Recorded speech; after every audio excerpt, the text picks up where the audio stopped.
Hello, everyone, and happy Star Wars Day 2017. I've done two of these videos before in 2014 and 2016. In 2015, I did not do a Star Wars Day video simply because at the time I was Let's Playing a Star Wars video game. That was Knights of the Old Republic 1. And that was a very, very long Let's Play, but seeing as how it's an RPG.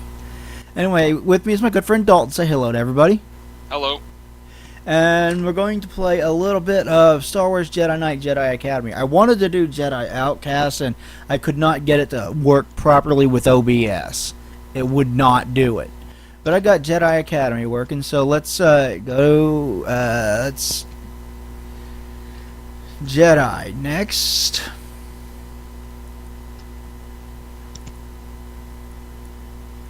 This game is pretty dope. I only ever really played a little bit of this game, to be honest, but unfortunately, because I've beaten, well, in the Jedi Knight series, I've beaten the first one, which is Dark Forces. I beat the first Jedi Knight, which is Dark Forces 2, and I've made it about halfway through Outcast. But I only played the first part of this game, but from what I played, it's pretty good and holds up to the rest of them.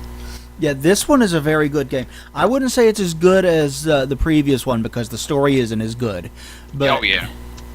But still, I mean, Jedi Outcast is an amazing game. So it's very difficult to live up to it. But this does live up to the name Raven Software. So. Oh, yeah, that's a really good dev team. Oh, my God.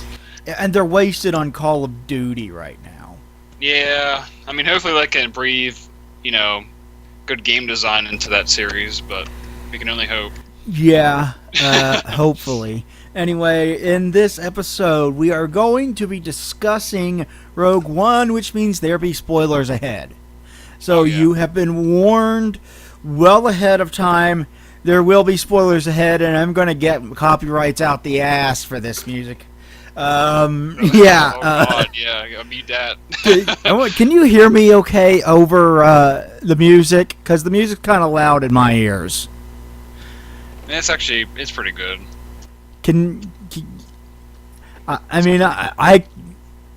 I don't see anybody chatting, so there's just you and me right now, I think. Anyway, all in all, I like Rogue One, but I have to admit that I was a bit disappointed by it. Oh, yeah, I feel the same way. So we're in the same boat, I think, in terms of a lot of stuff. The biggest problem with Rogue One is I've seen it 3 times and I still can't tell you every single character's name.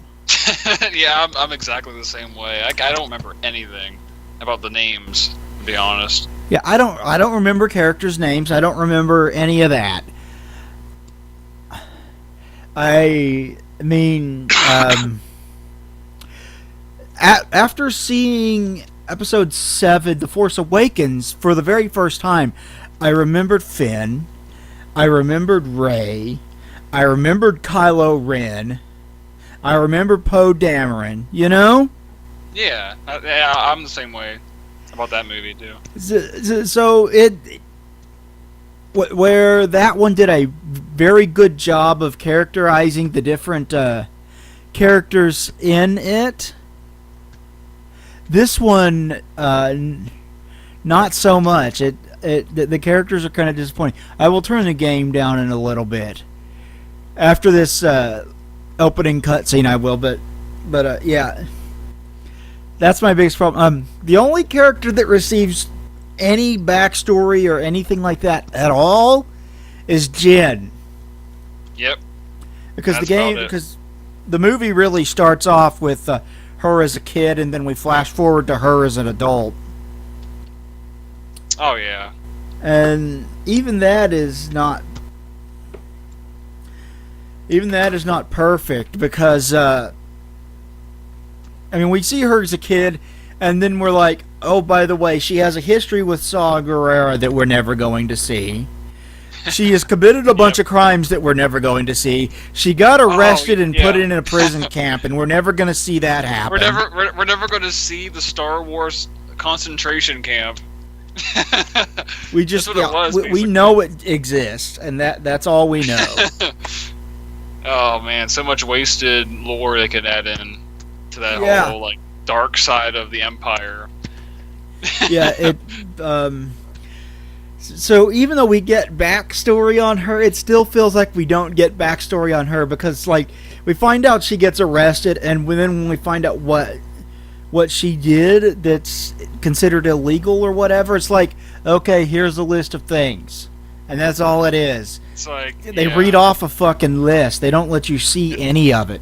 because they like establish that she's like this like rebellious, this rebellious person, and that she has a history of doing these things, and it just sets up her character for like who she is throughout the movie, I guess, and her motivation and whatever. But I mean, like, I don't know. It seems kind of like shoehorned in, or not like fleshed out enough, I guess is a better word. It's kind of there just to establish like the general like motivation. Yeah, that is my biggest gripe with it. Is just none of the characters. I mean, K2SO is kind of interesting because he's can be funny at times. Yeah, there's actually a couple of times where I legitimately laughed at some of the things he said or did, which is kind of like bizarre because I don't usually like laugh out loud at movies like that, but Yeah. that type of humor. But I'm surprised.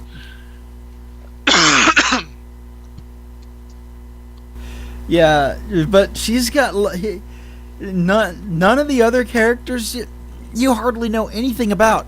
I mean, we get a small hint of a backstory about what's his name. What's his fate? What's his name? Fuck the Chinese duo. No, like that? not the Oh. Chinese duo. The rebel pilot. What's his name? Yeah, like I don't even remember his character. That's how like Yeah, bland these the only characters thing that are. we get from him is he's saying he basically says I've done a lot of bad things for the rebellion and I don't want it to mean nothing. I remember his character now. Yeah, I know. And that's all. That's it. That's all we get from him. Yeah, because wasn't he working for the Empire, and then he like joined the rebellion, or was that someone else? I can't remember. I'm mixing up with somebody else, I think. Yeah, I think you're mixing it up with the Because wasn't he like the like pilot that brought the information from her father. Oh yeah, never mind. Because that isn't that the dude where that tentacle creature just showed up out of nowhere for Yeah, no reason? what the fuck was that thing? Like what? I have no fucking idea. Like it showed up on screen for like a total of like less than a minute, and it disappeared from the movie, and it wasn't there for really any reason other than the fact that it read his thoughts or some shit. Yeah, and you could remove that scene and it would change nothing about the film. It was so pointless. It seemed like it was like an extended scene that they trimmed down in editing or post or whatever. That's what it seems like, but even then, it's still kind of pointless. Yeah. I don't understand. I'm sure there'll be some new expanded universe shit with him in it or whatever, but who knows? But yeah, that scene and there are pacing problems at the beginning of it too. Like the first hour of it or something. The very beginning of it is you jump from one planet to another to another to another, and it's like it's just 15 minutes in, and we've been to 7 or 8 different planets. Like they just bombard you with these planets, and I will admit some of them are actually kind of interesting and cool. Like there's the one where it's like a city between 2 asteroids or something. It's kind of cool actually. Yeah. But you see it for that one scene and it's gone forever. So what's the point? Yeah, There's you almost just get no these quick little scenes on one planet after another that never get any introduction to any of the planets, never find out what any of them are like. Yeah. Oh man, I don't know. Oh, then I guess it's important to bring up the obvious fan service in this movie. Yeah, most of Like, it I really- don't mind. The one that annoyed me, I was like, come on, was when R2-D2 and C-3PO showed up. Oh, yeah. I'm with you on that. That was very obvious, and That was so forced. outplaced. That was so shoehorned in. That was very obvious that was there for the sole purpose of Like, fan oh, I service remember that. and nothing else. Yeah, I remember that from the old movies, and I think the worst one for me was at the beginning of the movie when you see Jin when she was a child in her house or whatever, and there is a shot when she's inside the house with her mother where the blue milk. The camera literally zooms in on the blue milk. It's like center frame, and it zooms in slowly for no reason. It was like so like I don't know. It took me so off guard. It was so out of nowhere. I couldn't believe they like put that in the point of view of that shot and zoomed in. Yeah, that was actually that didn't bother me nearly as much as R2D2 and C3PO. That was too. I actually kind of like the random cameo of Buttmouth and his sidekick or whatever. Because I like those. I have the death sentence on. I forget how many. 12 systems. Yeah, like I think that's the original actor too, from what I heard, but I don't know if that's true. From the original. Don't know either.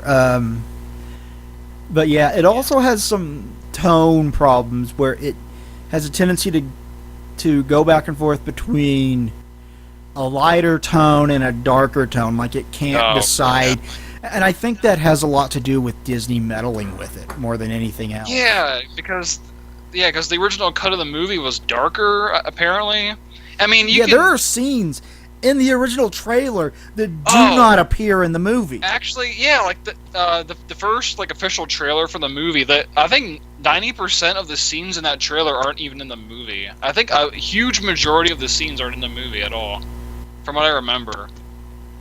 Like the infamous line that Jin said in that trailer that was like on shirts. It's the rebellion. I rebel. Yeah, thank God that was cheesy as fuck. So I'm glad that was cut. Yeah, I'm with you on that. That was fucking cheesy as hell. But the scenes toward the end of the film where she's on the platform trying to send out the data.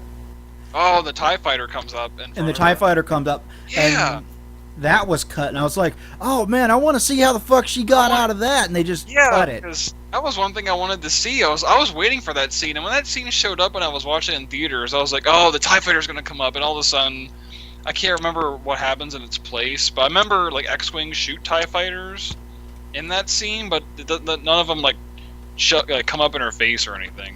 Yeah, I was disappointed. I wanted to see what would have happened at that point. Oh well. Yeah. That was the biggest disappointment. It was kind of strange. They gave Vader a one-liner. Oh, yeah, I forgot about that, actually. Because he only shows up in 2 scenes, one of which is pretty cool.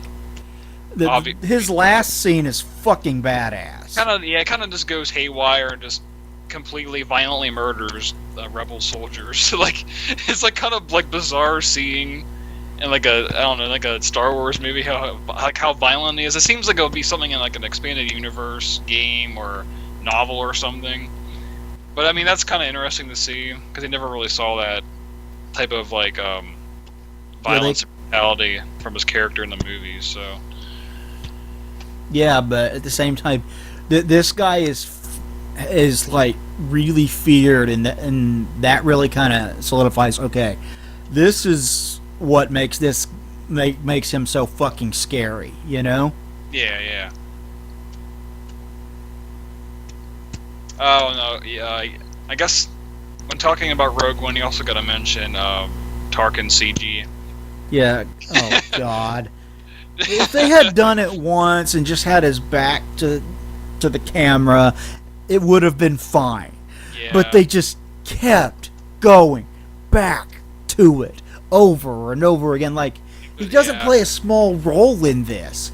And if you're going to have CG Tarkin, he needs to play a small role in this. CG Leia, even though it looks just as awkward, doesn't bother me nearly as much because she's in a scene.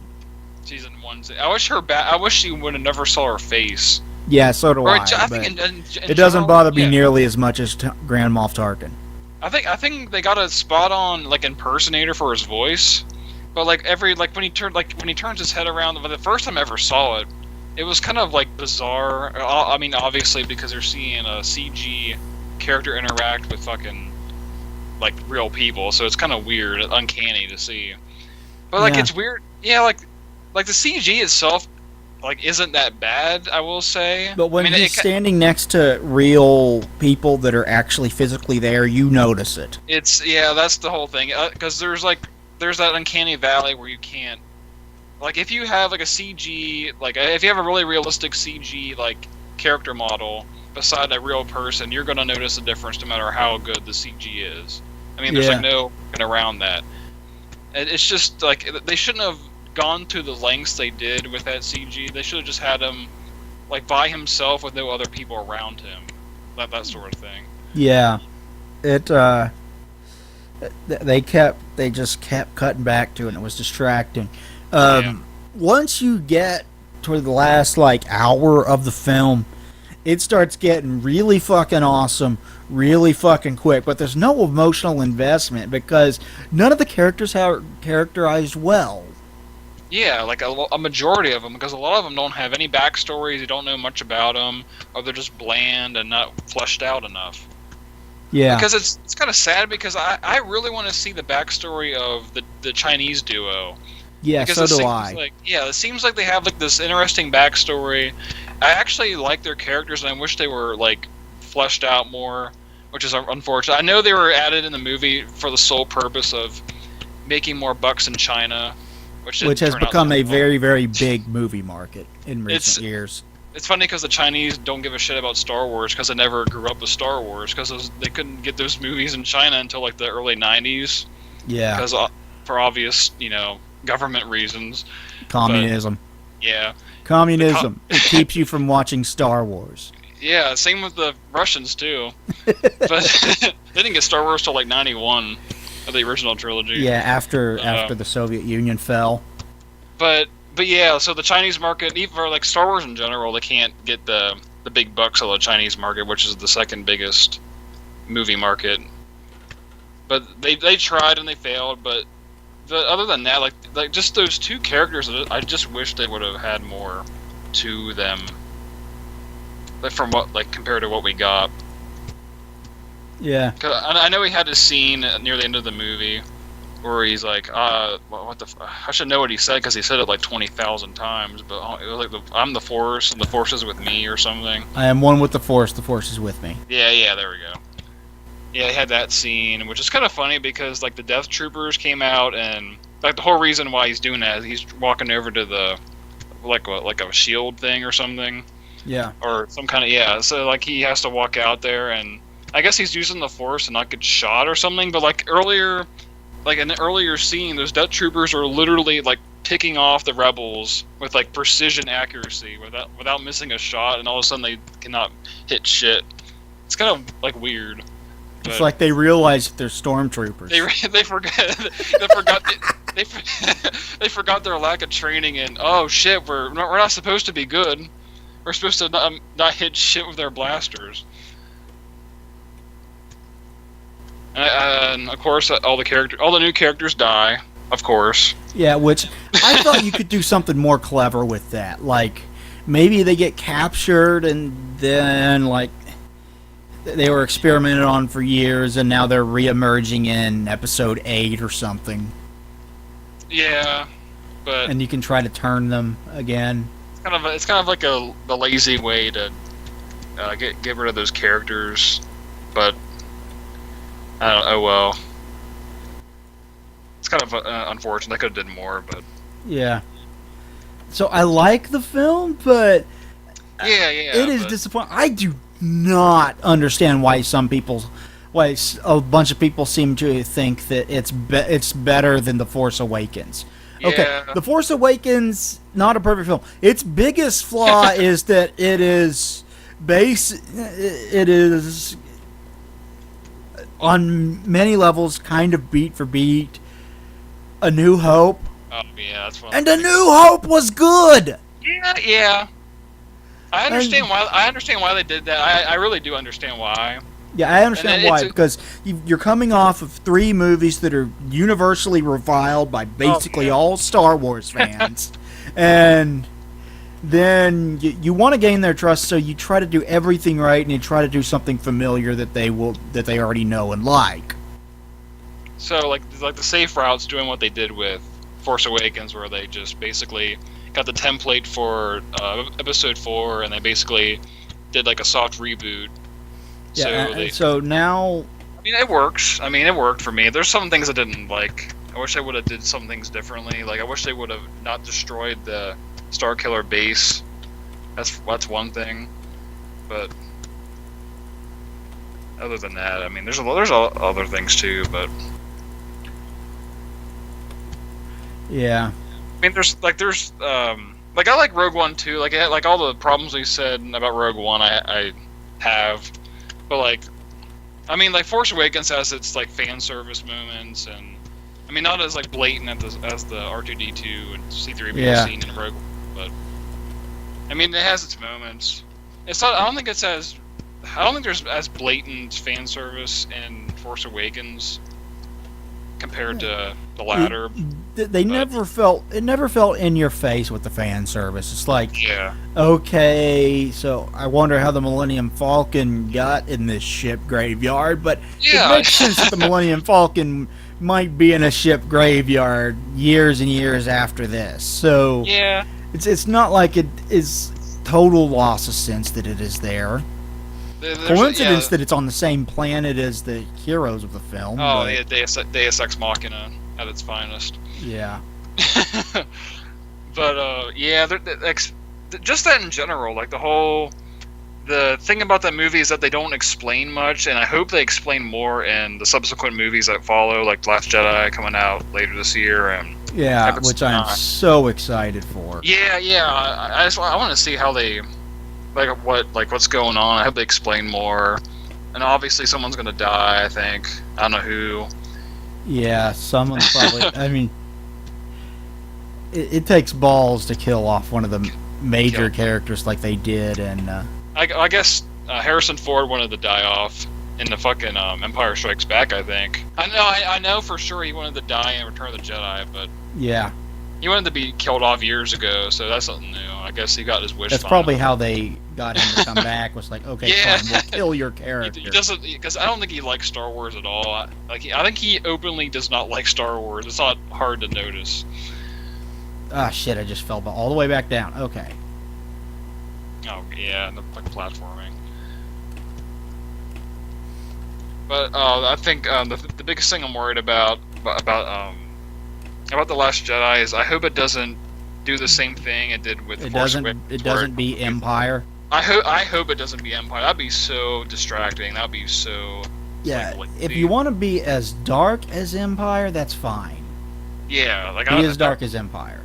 Yeah, like the tonal thing isn't really the issue. Like the whole thing is just the basic template for the story. So if like a character gets like taken away or frozen or whatever, and like if someone gets an arm cut off, like if that sort of shit happens, then it's like it's kind of obvious. Like it's like Empire Strikes Back, and yeah. But I hope it doesn't end up like that. But yeah, the way I see it is. You put together a good film. You let the world know that how the fuck?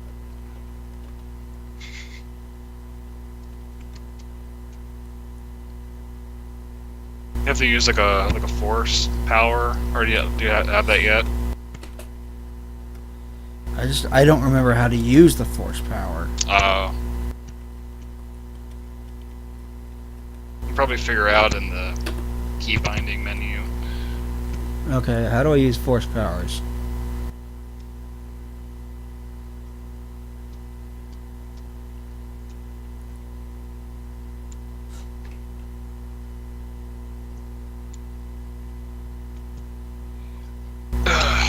But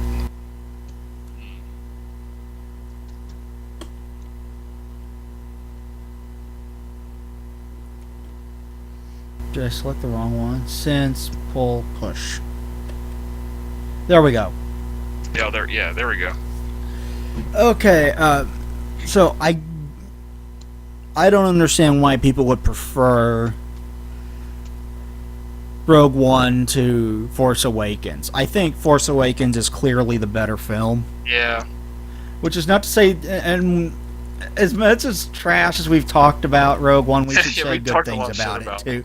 Okay, Yeah, the best thing last about the hour is movie- fucking yeah. phenomenal. As I was about to say, like the action's the best thing about the movie. The action is great. There's a lot of gorgeous camera work and set pieces, just like you saw in Gareth Edwards' Godzilla film. Yeah. It looks it's just an absolutely gorgeous film. It nails the dirty, gritty look of the original trilogy that hadn't been seen basically since the original trilogy. Yeah. Not the plastic look of the prequels. Yeah, Everything looks plasticky to me. it's because it's all fucking CGI. There's there's- nothing there. The yeah. entire all three films were shot on green screen.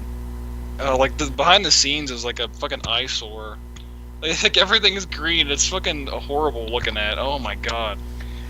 Yeah, it really is. The Blu-ray is kind of disappointing. Why does Disney refuse to put